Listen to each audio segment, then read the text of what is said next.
প্রিয় শিক্ষার্থীবৃন্দ, আশা করি ভালো আছো।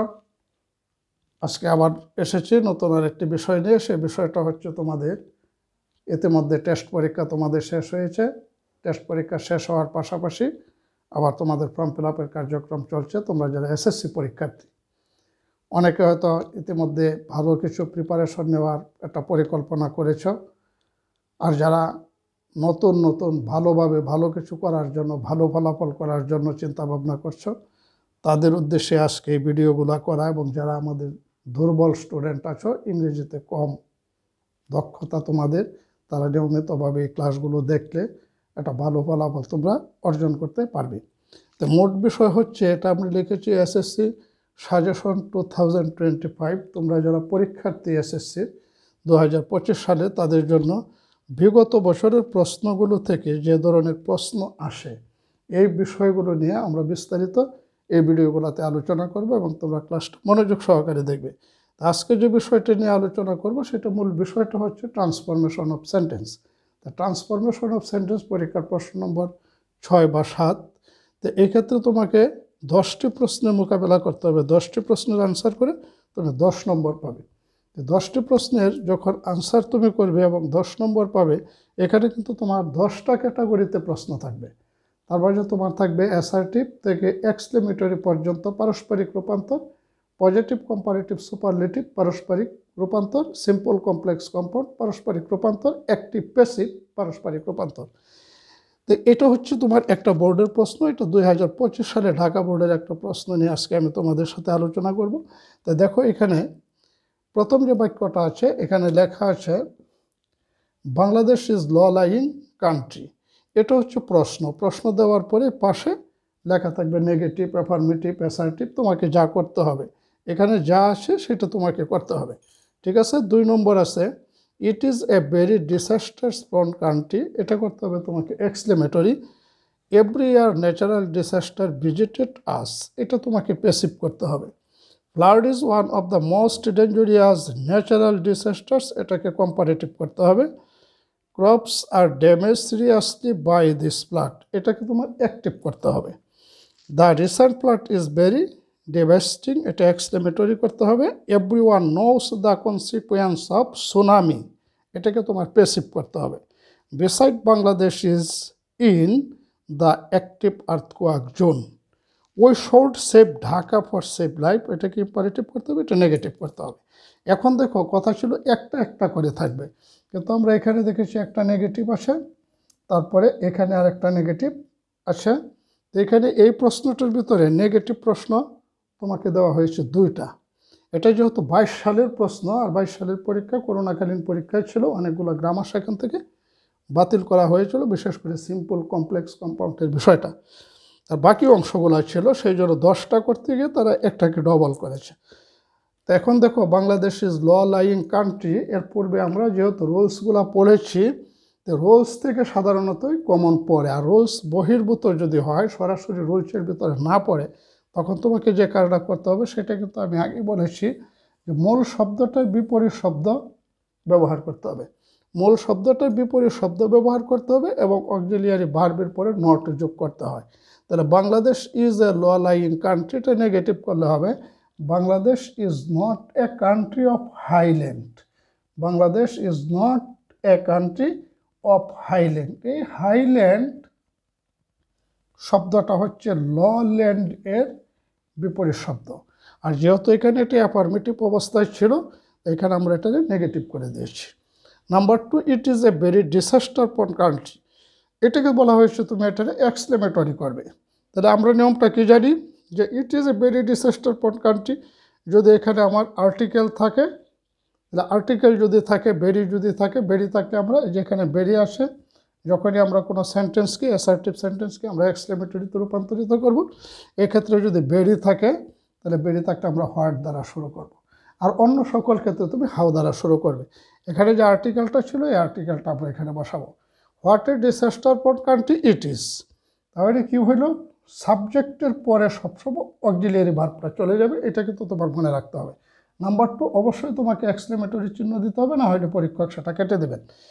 সি নম্বরে আছে every year natural disaster visit us. এটাকে প্যাসিভ করতে হবে। তাহলে প্যাসিভের নিয়মগুলো আমরা পূর্বে করেছি।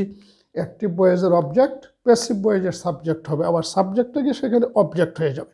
তাহলে এভরি ইয়ার ন্যাচারাল ডিসাস্টার্স ভিজিটেড আস, এখানে আস শব্দটাকে আমরা যদি উল্টায় নিয়ে আসি তাহলে হবে ওই, যেহেতু একটা প্রেজেন্ট টেন্সে পড়ছে এই কারণে আমরা লিখেছি আর মূল ভার্বটা হচ্ছে আমরা এটা ভিজিট, এই মূল ভার্বের পাস্ট পার্টিসিপল বাজাইলাম ভিজিটেড, তাহলে হচ্ছে উই আর ভিজিটেড। তারপরে সূত্র মতে আমরা বাই ব্যবহার করি, বাই ন্যাচারাল ডিসাস্টার্স এভরি ইয়ার। এই ন্যাচারাল ডিসাস্টার্স এভরি ইয়ার যে কথাটা আছে এটা তুমি বাক্যের শুরুতে বাক্যের শেষে যে কোনো জায়গায় লিখতে পারো, কারণ এটা হচ্ছে একটা adverb. Number 4, flood is one of the most dangerous natural disasters. Flood is one of the, এখানে দেখো শব্দটা, এটা তোমাকে খেয়াল রাখতে হবে। ইজ ওয়ান অফ দ্য যুক্ত, ওয়ান অফ দ্য যুক্ত কোনো বাক্য যদি থাকে সেটাকে যদি আমরা কম্পারেটিভ করতে যাই তাহলে আমরা কি করতে হবে, তাহলে আমাদের এটার পরিবর্তে বসাতে হবে দেন মোস্ট আদার। দেন মোস্ট আদার এই কথাটা তোমাকে লিখতে হবে। এখানে যেভাবে শুরু আছে শুরু থেকে শুরু করো, ফ্লাড তারপর ইজ, ফ্লাড ইজ। এই যে ডেঞ্জারিয়াস শব্দটা সেটা আমরা বলেছিলাম যদি একটা অ্যাডজেক্টিভ একের অধিক সিলেবল থাকে, এই ক্ষেত্রে যখন আমরা তার ডিগ্রি চেঞ্জ করব তখন মোর শব্দ যদি বসায় দিই তাহলে সেটা কম্পারেটিভ হবে, আর যদি শুধুমাত্র মূল শব্দটা থাকে তাহলে সেটা পজিটিভ, আর যদি মোস্ট যোগ করা হয় তাহলে সেটা হবে সুপারলেটিভ। তোমাকে অবশ্যই মনে রাখতে হবে আমি কাকে কম্পারেটিভ করব, যেহেতু এখানে মোস্ট শব্দটা আছে, এখানে আর্টিকেল দেওয়া আছে, তাহলে আমি বুঝতে পেরেছি এটা হচ্ছে সুপারলেটিভ। তাহলে সুপারলেটিভকে কম্পারেটিভ করতে গেলে এবং ওয়ান অফ দ্য যুক্ত থাকলে আমরা কি করি, তাহলে flood is more dangerous than most other natural disasters, very simple এবং ইজি। তারপর দেখো আছে crops are damaged seriously by this flood. Crops are damaged seriously by this flood, এটাকে বলা হয়েছে তোমাকে অ্যাক্টিভ করতে হবে। তা সাধারণত স্বাভাবিক নিয়মে যদি হয় এক্ষেত্রে তোমার একটি নিয়ম থাকবে প্যাসিভ, যেহেতু তোমাদের অ্যাসার্টিভ থেকে exclamatory, positive two superlative, simple to compound, তার প্রত্যেকটা নিয়ম থেকে প্রশ্ন হবে, সুতরাং তোমার দুইটা ভয়েস আসার কোনো সম্ভাবনা নেই, তোমার একটা ভয়েস থাকবে এবং সেই ভয়েসটা অবশ্যই প্যাসিভ ভয়েসের হবে। তারপরে এইখানে দিছে আবার কি করতে হবে, অ্যাক্টিভ করতে হবে। Crops are damaged seriously by this flood. Okay, এখন এটাকে তুমি যখনই অ্যাক্টিভ করবে তোমাকে মনে রাখতে হবে অ্যাক্টিভ করতে গেলে আমার এইটা বাতিল হয়ে যাবে, তো এটা আমরা বাতিল করে দিলাম। এটা সর্বশেষ যে অংশটা ছিল এটা কিন্তু আমার প্রশ্ন বাক্যে অ্যাক্টিভ যখন ছিল, প্যাসিভ যখন ছিল, এটা এখানে চলে আসবে আর এটা এখানে চলে যাবে। তাহলে দিস ফ্লাড ড্যামেজ, এই ড্যামেজড, এখানে ড্যামেজড ছিল, এটা যে প্যাসিভ আমরা বুঝি কেমনে, এখানে দেখো প্রেজেন্ট ফর্ম আর এটা হচ্ছে ভার্বের থার্ড ফর্ম, সুতরাং এটা প্যাসিভ। তাহলে this flood damage crops seriously, এখন এটা অ্যাক্টিভ হয়ে গেছে। এখন যদি তুমি আবার এটার শুদ্ধি পরীক্ষার জন্য আবার করো তাহলে তুমি এটা উল্টায় নিয়ে আসো, তাহলে ক্রপস তারপর এটা প্রেজেন্ট ইনডিফিনিট, ক্রপসের সাথে আমরা আর দেব, ক্রপস আর মূল ভার্বের পাস্ট পার্টিসিপল বসাও ড্যামেজড, এই অ্যাডভার্বটা নিয়ে আসো seriously by this flood. Okay, এরপরে আসে the recent flood is very devastating. The recent flood is very devastating, এটাকে বলা হয়েছে এক্সক্লেমেটরি করার জন্য। এখানে কিন্তু এর আগে একটা এক্সক্লেমেটরি আমরা করেছি, এটা ছিল ইট ইজ এ ভেরি, আর এইখানেটার ভিতরে আছে the recent flood is very. Okay, এখানে ভেরি শব্দ আছে, এখানে ভেরি শব্দ আছে, তবে এখানে আমাদের আর্টিকেল ছিল, এখানে আর্টিকেল নাই। তাহলে যেহেতু এখানে আর্টিকেল নাই তাহলে এটা অবশ্যই হাউ দ্বারা শুরু হবে, হাউ দ্বারা শুরু হয়েছে। হ্যাঁ, তাহলে how devastating the recent flood was, এখানে আসলে এরকম খুব একটা কিছু পরিবর্তন ঘটে না।